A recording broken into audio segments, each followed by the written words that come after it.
We are here today to say goodbye and to remember the life of Anne Stern. I'm the Reverend Andrée Cornelia. I'm the minister at Central Unitarian Church, where Anne was a member for many years. We're joined today by a number of Anne's family members, some who are here in person and a number who are online. And we're also joined today by a number of friends, neighbors, Mahjong group partners, both in person here and online. Death comes not only with grief, but with a variety of emotions. When we learn that someone among us has died, such as a family member, a friend, a neighbor, we're asked to cope with all of the emotions that come up. As a minister, I am honored to play a sacred role by preparing memorial services such as these. And I find that one of the more beautiful aspects of creating a memorial service and preparing and delivering such a ritual are the new things that we learn about a beloved. So often I hear, I never knew that about the person we are remembering. Never has that been more true as I've been connecting with many in this room and online about Anne. Let me not sugarcoat it, though. If Anne were here with us today, I'd say, Anne, you're a pain in my ass. And I'm sure she would laugh and agree. Many Sundays, more than once, she would come into my office, as was her habit on Sundays after service, and she'd say to me, sorry, I'm a pain in your ass. And I would say, you are, but I always have time for you. And we'd smile and we'd talk to each other. And in my 5 years that I've been in this congregation, quite possibly I might have spent more time talking with Anne Stern than any other member in our congregation. We had many disagreements and quite a lot of difficult conversations together, but we also laughed together and cried together. And I know quite well that to define Anne just as a pain would be to deny so much about her. This is the person that we are here to honor today, with all her complex human parts. And we'll do so by sharing readings, songs, and reflections, and including offering some open reflection time. So if anybody here who hasn't prepared words wants to share anything, we'll pass the microphone around. And after the service, we invite you to stay here in this clubhouse. In the back, we have a light reception that has been prepared by our pastoral care team at the church. And so let us begin. And we're going to begin this service by lighting our chalice, which is the symbol of Unitarian Universalism. So I'm going to invite one of Anne's friends and fellow CUC member, Lauren Powell, up to light the chalice while we speak together the chalice lighting words that you will see written in your order of service. May this light warm our hearts in this time of grief. May this light illuminate the memories of a beloved. May this light represent the connection we experience today, the connection to a shared life. And I invite you to rise in body or spirit for opening hymn. We have the words up here on the screen. You can follow along in the hymnal number 18. This is well known to many of the members of the church here, so follow along with us.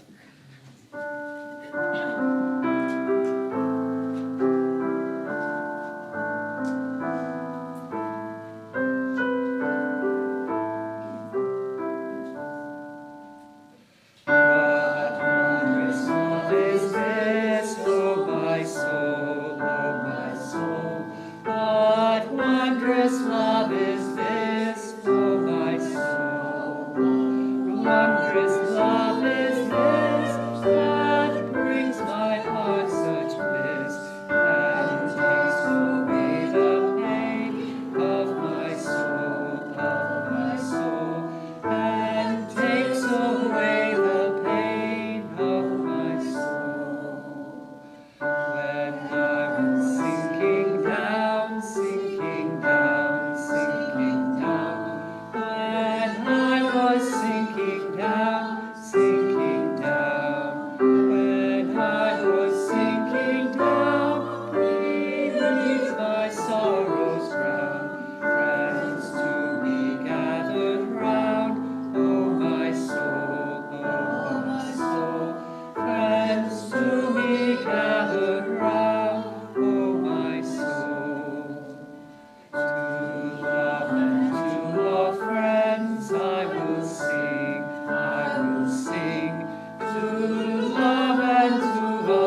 With thanks unto the end, I will sing.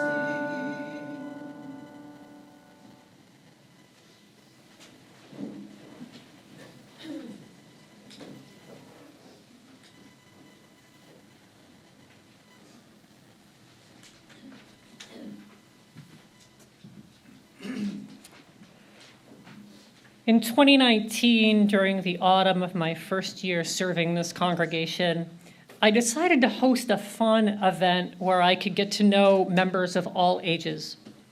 I had a stack of board games at my house, so I arranged for an all-ages board game night to take place at the parsonage. I imagined serving some snacks and beverages and having an evening of fun while connecting with the people that I would be serving over the next few years. And as we do in congregational life, I announced this everywhere that I could, in the weekly bulletin, in the monthly bulletin, in the Sunday announcements. And a number of people told me that they were excited that I was having this evening. And the evening came, and only one person showed up. Ann Stern. Now, only a few weeks into the job, I already knew that Ann was a character in the congregation. Every community has them. And even though the evening did not turn out as I had hoped, the two of us had a lovely time. We spent a few hours playing a number of games, mostly backgammon. And I must have been on my second or third roll when Ann said, "Really? That's what you're going to do? Why would you do that when you could do this?" She was much more competitive than I was, and quickly turned into teacher mode in an attempt to improve my game. I'm afraid the impression I made on her with my mediocre backgammon skills didn't really improve as the evening went on. And I remember walking her out at the end of the evening and watching her attempt to turn around her beat-up old car in the awkward parsonage driveway. And I was thinking, is that car going to hold up? Is this safe? Is her driving safe? And I have to admit, that's a worry that never went away during the time that Ann was with us, including a couple accidents she got in over the last couple years. As I mentioned earlier, Ann had a regular habit of coming to my office on Sunday mornings after service. She'd sit down on my couch, often with a big sigh, and we often talked until we were the last two people in the building. And not all these conversations were pastoral, but a number of them were. Clearly, she needed and enjoyed connecting with others. And I expected she appreciated these conversations on one level because I wasn't afraid to verbally spar with her and call her out if her behavior went astray. And I must admit, I wasn't always as patient as I should have been, especially if I had a busy Sunday schedule after service. But through those conversations, she shared with me little pieces of her life, some of which I share here, along with additional information that I learned through talking with others as we prepared for this service. So Ann was born in Prospect Heights, Brooklyn, in June 1938. She was just 10 when her father, who was only 39, died of a sudden heart attack, a loss that Ann struggled with, I believe, most of her life. She had a difficult relationship with her mother and spent a lot of time with her cousins when she was in Queens. When she grew up, Ann briefly had a family of her own. She was married Stuart Stern, and the two of them lived in Leonia, New Jersey, where they actually fostered two boys. And when Stuart died, suddenly leaving Ann a young widow, the two boys went back into the foster care system. Ann held a number of jobs throughout her life as a secretary, a medical assistant, and a social worker. It's like every time I spoke to somebody else, I heard of a different type of job that she had. At one point, I believe she had her real estate license, but I don't know if she actually practiced real estate, but I know she had her license. We talked about that. She was smart and curious and also honest to a fault and would tell people what she thought. This got her fired from at least one job, from telling her boss how to run his business. Now, in some spaces, I noticed that she seemed to be defined by getting herself in trouble with others, mainly with her words. She could be caustic and hurtful and not know why. And I'm not the only one here that engaged with her in some difficult conversations about things she said directly to me or to others. But at her heart, even with these stumbles, she saw herself as helpful and wanted to be helpful. And many are here today because of the frequent connections that she shared with us. She enjoyed games, museums, movies, books, and art, and she shared those passions with those in her life, including many of us here and many of those who are online. A few years ago, she gave me the painting that's up here, up front, with the pictures of her next to the flowers over here. She brought in a stack of work that she had to share it with me, and she wanted me to pick one out so I could have it for my office. So I picked one out, I proudly put it up in my office, and about a week later, she took it back. She decided she didn't like the way it looked and the way it framed, so she fixed it for me, and I eventually got it back. Loss, loneliness, and isolation gripped Anne. She struggled freeing herself from this hold. Perhaps it was the loss of her father at such a young age, with becoming a widow after only a few years of marriage, or many of the other losses that she experienced in her life. As she moved into her 80s, she faced the inevitable pain of aging that includes witnessing the loss of a lot of her family members and friends, and her and I talked about this frequently. She spoke openly about her pain with these struggles of loss in both individual and group settings of the church, so I know I'm not sharing anything that she wouldn't want to be shared. She shared so much so that I think sometimes it was too easy to define her by this struggle. Many whom I have connected with in preparation for the service have actually expressed surprise at all the connections of family and friends that Anne did have in her life, because she was often expressing her loneliness and her grief. Now, I myself was surprised as I prepared for the service, and so many people that I didn't know were connected to Anne in one way or another. And I think in part this surprise may be because Anne herself may have made the mistake of defining herself by these struggles. But to do so, as I said in the beginning of this service, would be to deny so much about her.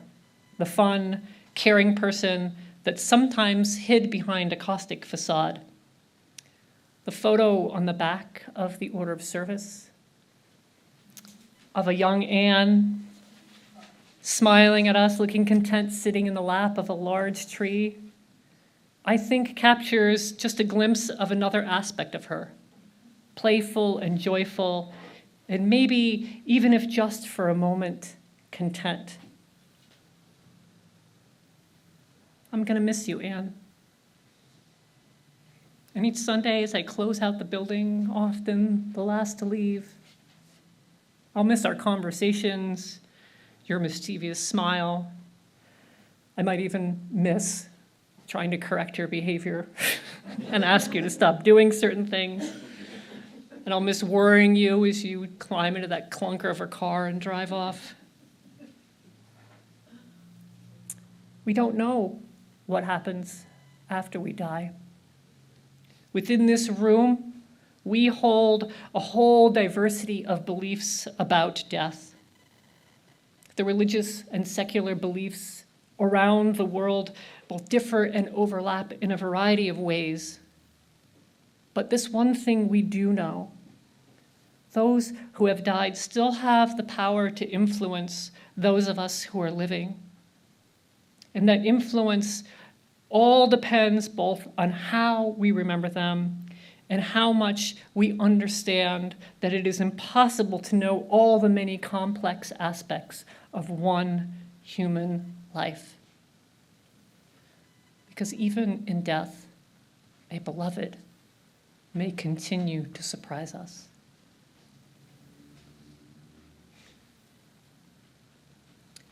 I'm going to invite Phyllis Quickel to come and share our first reading.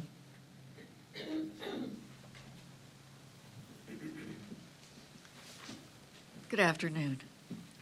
I'm going to read a poem for you. It's called Don't Judge Me, and it was written by Kathleen Wilson. Don't judge me, for I am just like you. I can feel, I can love, and I can cry too. Don't curse me, for I have done you no wrong. I only want the acceptance I have needed for so long. Don't laugh at me, for I am not laughing with you. I see you're laughing at me. Why is this true? I may not even be who you think I am, or even who you want me to be. You wish for me to be more like you. Why can't you be more like me? We both are made by the same one. We grew to be different. I'm not to blame. Don't judge me, for I am just like you. I can feel, I can love, and I can cry too.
We had a few members of our congregation who prepared some words to share today.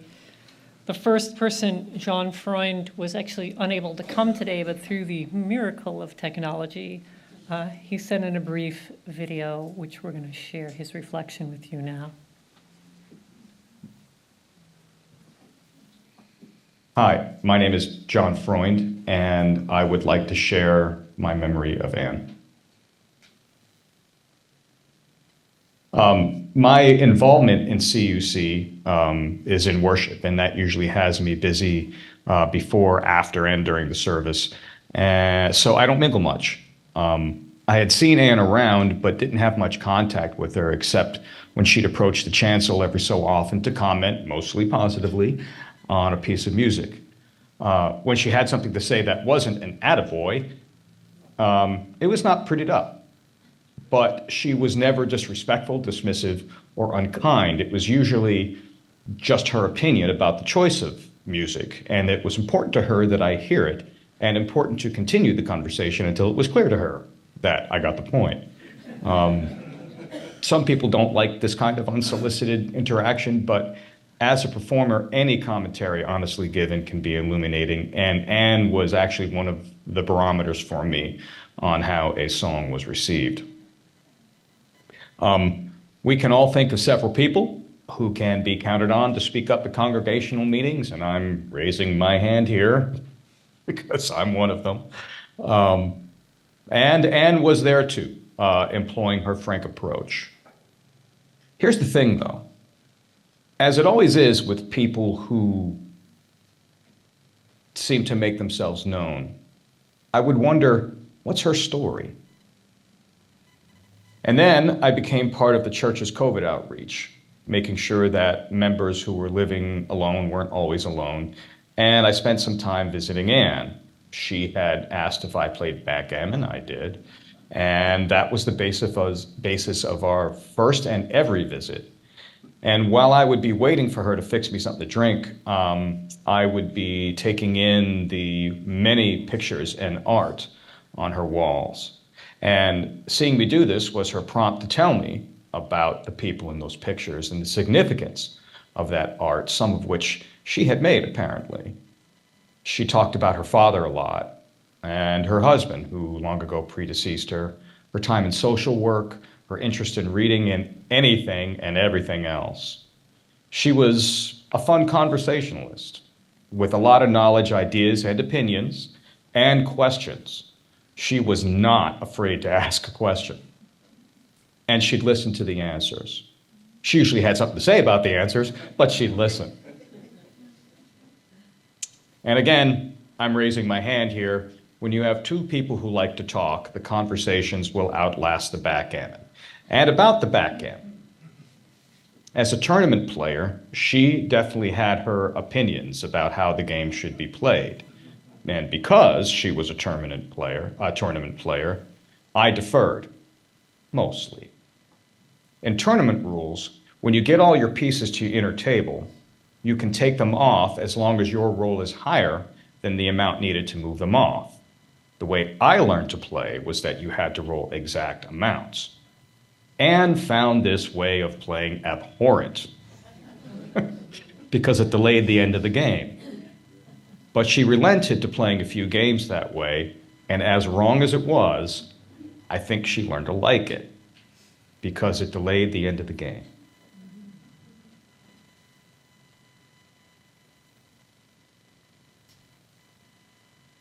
Anne was a warm, kind, loving person who really enjoyed sincere engagement with people in conversation and sport, and conversation as a sport. And she enjoyed a good hug. I came to love Anne and learned quite a bit from spending quality time with her. She was a quality person, and I will miss her. I hope she feels like she got all her pieces off with an exact roll.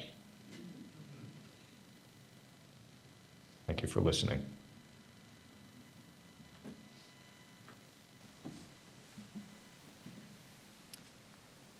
I want to invite up Anthony Torres to share as well.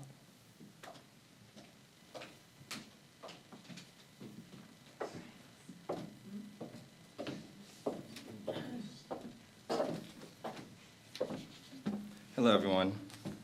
I'm not a very good speaker, so apologies. One of the things, or the defining thing that I loved about Anne was that she had no filter. I absolutely adore people like that. So for many, that was not appreciated or had difficulty with it, but we're here to celebrate Anne, and forgive me for talking without a filter, as Anne would appreciate it. She was controversial, challenging, and as stated before, she said exactly what she thought without consideration of others. But having a friend like Anne, I learned to be comfortable with knowing where I stand at any given time with her. And to me, that was very refreshing. See, for you that do not know me, I am the founder of the LGBT Center in Bergen County, and I work with lots of homeless youth, and I talk to lots of politicians. So I really, really appreciated Anne. She really was my ground.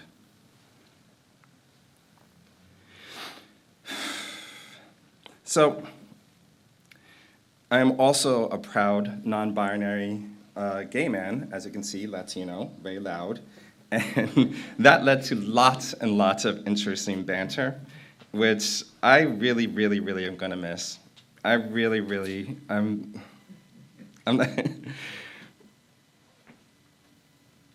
that interesting banter led to her coming to my events, which I would hold for the community, for lots of the youth and the young ones. And often, yeah, it was also for the free food, but, but that allowed her to become a part of our family. That allowed her to come and meet with these kids who were homeless, who were thrown out by their family, who at a time when they needed a hug, when they needed an adult, when they needed a kind word, she was there. She was there, and she gave her heart to these kids. And for that, I will,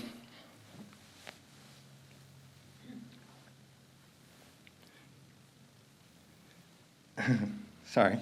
For that, I will miss her very dearly, and I will happily take any banter and all the food I have to have someone like that when it really, really counts. She's forever part of my family, and I'll always miss her. Thank you.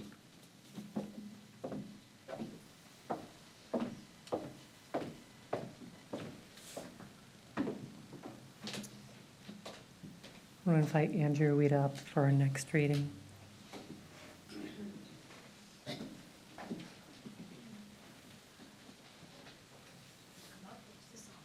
It's on.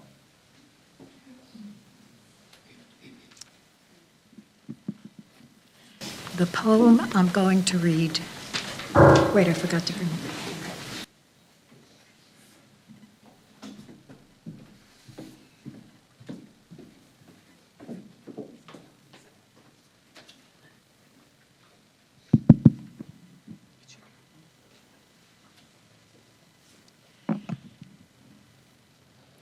Blessing for the Brokenhearted by Jan Richardson. Let us promise we will not tell ourselves time will heal the wound, when every day our waking opens it anew. Perhaps for now it can be enough to simply marvel at the mystery of how a heart broken can go on beating, as if it were made for precisely this.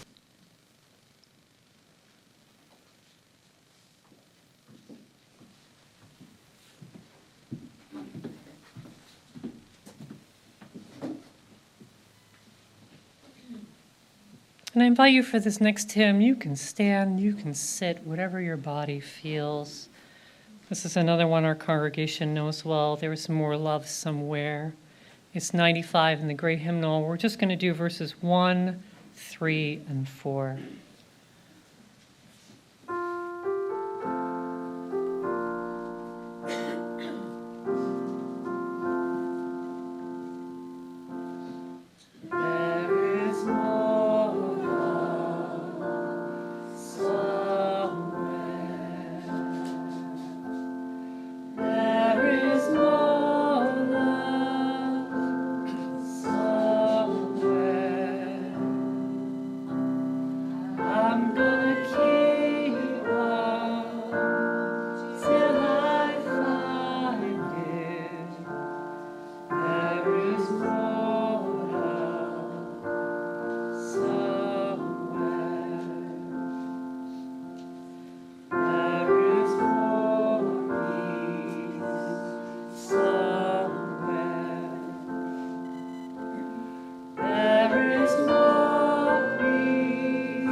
I want to provide some time for those in the room, anybody who wants to share some thoughts or a story about Anne. I want to give some time for that. And if you're online and you want to share anything briefly in the chat that I can read out loud of the group, please do so now. But I'm wondering, is there anybody in the room that would like to share a few words about Anne? Annette. And share your name if you can. Annette Mahag, and I know that my husband Joseph, who could not be here, will miss Anne very much. My husband is a physician, and Anne, having worked in the medical field in some ways, they had a lot of conversations about medicine, about life in general. The other thing that I want to remind us all is that Anne was very proud to wear the Star of David. And she and I are Jews, and some of our other members are as well, and that was a source of connection for us. And I have a little anecdote. During COVID, we would meet in the Park on Friday, every other Friday. And Anne would inevitably arrive a little late because her car had something or other going on. And one time she arrived and there was something dragging along, and she parks, and there was a group of men having a picnic, just like we were. She went over there and she immediately struck up a conversation, and somebody came and helped her, and I admired that about her. I would not have had the courage to do that. So various aspects of Anne. Thank you. Thank you, Annette. Is there anybody else that would like to share any words? Ms. Karen.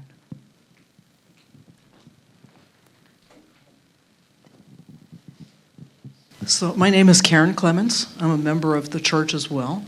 And I met Anne probably among the first few visits that I came in 2020. So we struck up a conversation and spent some time together. And I wanted to share with you that one of the things that she explained to me quite clearly is that she believed in reincarnation. And she also felt that she was done, that this was her last life, and that reincarnation, while she believed in it, was going to be the last circle for her. So my prayer for Anne is that this was indeed her last time around.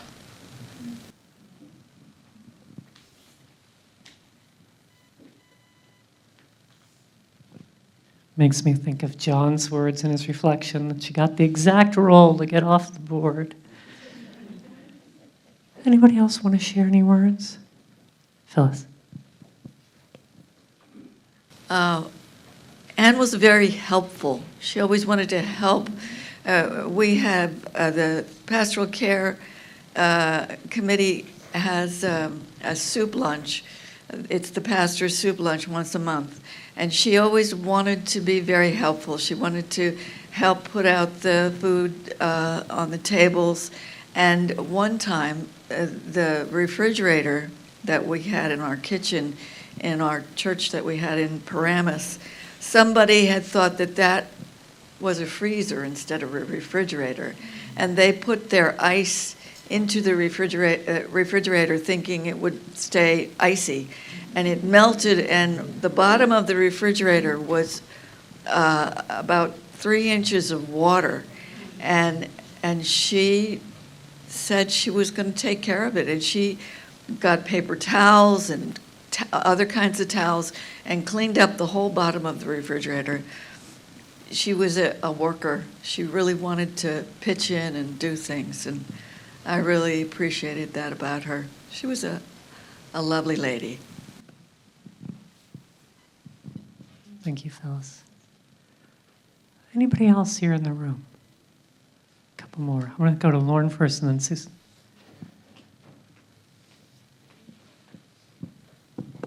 My name is Lauren Powell. Anne always wanted my full and undivided attention. And I was doing my lake walk that I do every day.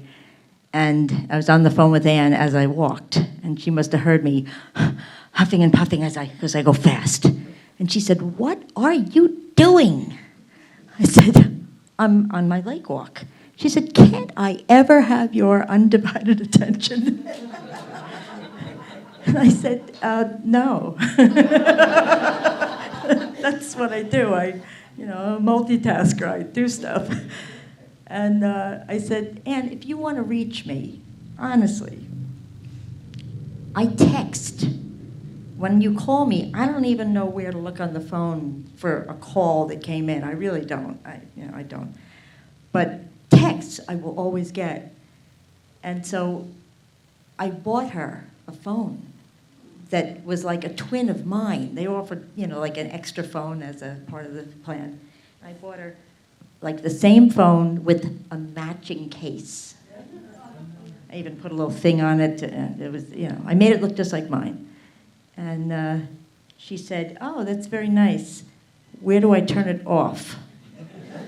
I said, no, you don't turn it off. You keep it. You keep it on. You keep it near your bed. You keep it charged too. And she said, oh, no. And she said, I keep it in the drawer next to my bed, off. And I said, so she finally handed it back to me and said, no, thank you very much, but I don't want it. It's okay. And I could tell you a lot more anecdotes, but I won't bother because I think you get the point. But that was Anne, and that was our relationship. But I loved her, and I'll miss her. Thank you, Lauren. Susan? Well, I don't really have a story, but I felt a little bit of kindred spirit in Anne, and we would spar constantly with words. I would call her on everything like, why are you always late? And she's like, and then when the time changed, and I go, look at that, you're here on time for once, she goes, oh yeah, and she's like, oh, for Pete's sakes, we didn't tell you what time it was, so you show up on time. But she always had to have a hug. It wouldn't leave until we had a big hug, and she just really needed love. She felt like she didn't somehow belong. I don't know, and I'm like,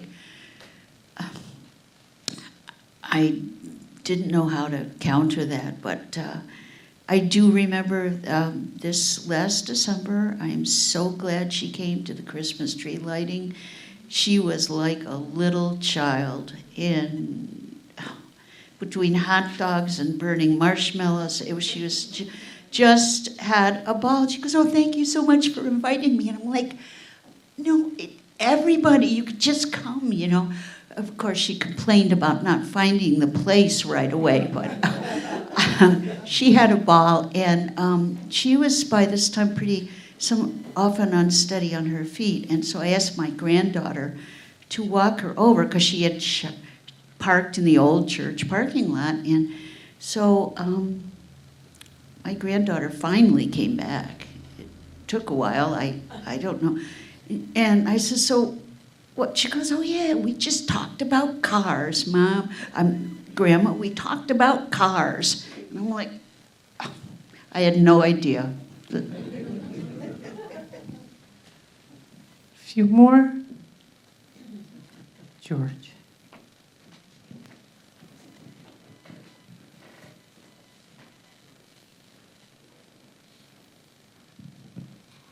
Hi, I'm George Johnson Orban.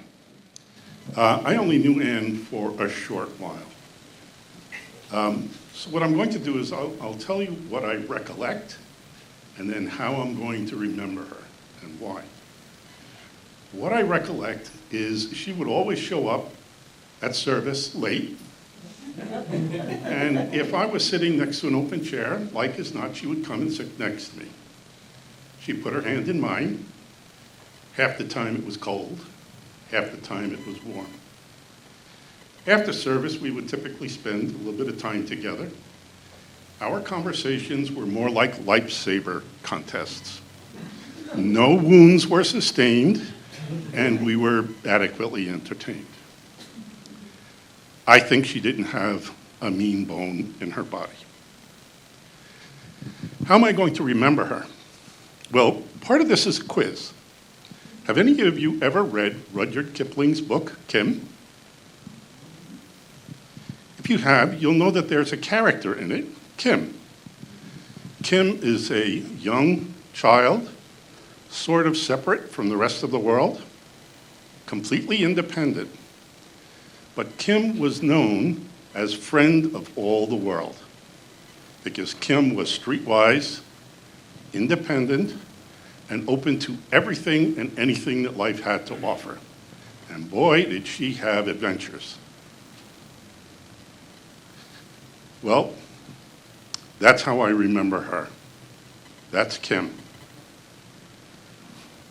So wherever she is, whether this was her last go-around or not, what I wish for her is joy and peace and continued adventures, wherever that is, because she may have thought it's over, but it ain't ever over.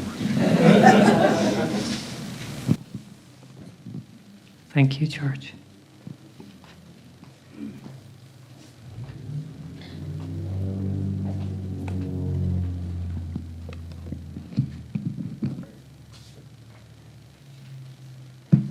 One more. Okay.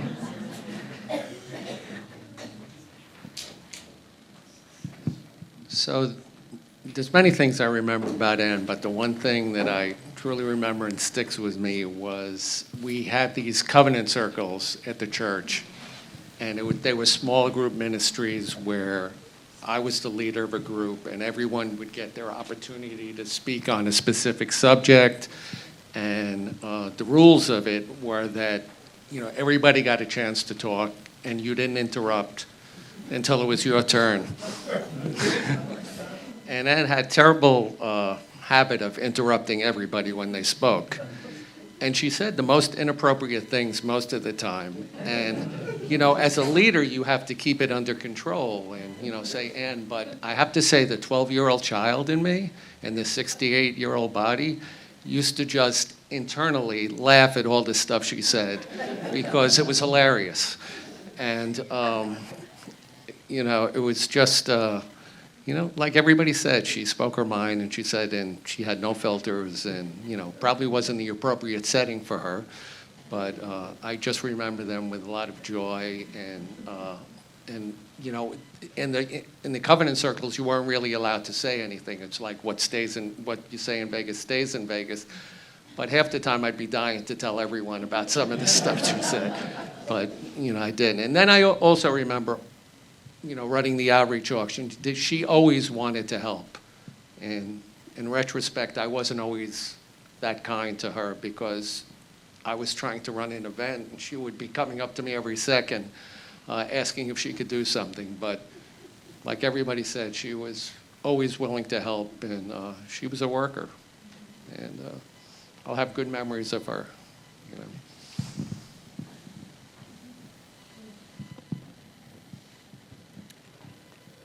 Please join me in a spirit of prayer.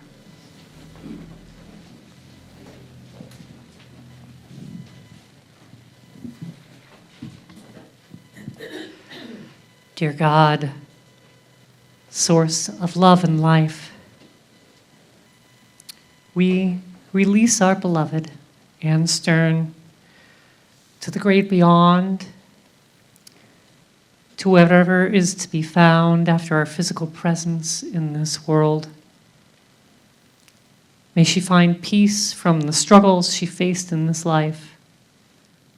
May we find peace through our memories of her and from struggles that we may still cling to. May we all find a place for joy in this time of grief, knowing that Anne was a friend and companion to many. Dear God, I know from my conversations with her that Anne feared dying alone. May she know that she certainly did not die alone. She continues, even in her death, to be surrounded by love. Blessed be, and amen. We'll close with a hymn that is very popular in our congregation. It's 123 in the gray hymnal, Spirit of Life.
May we go in peace. May we carry with us whatever we need today, our tender hearts in grief, the joy in a shared life, the knowledge that love is always possible, even in our most difficult moments. May it be so. Blessed be, and amen.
Thank you to all who joined us online. Thank you all for those that are here. Please stay and enjoy the reception hosted by our pastoral care team. Blessings.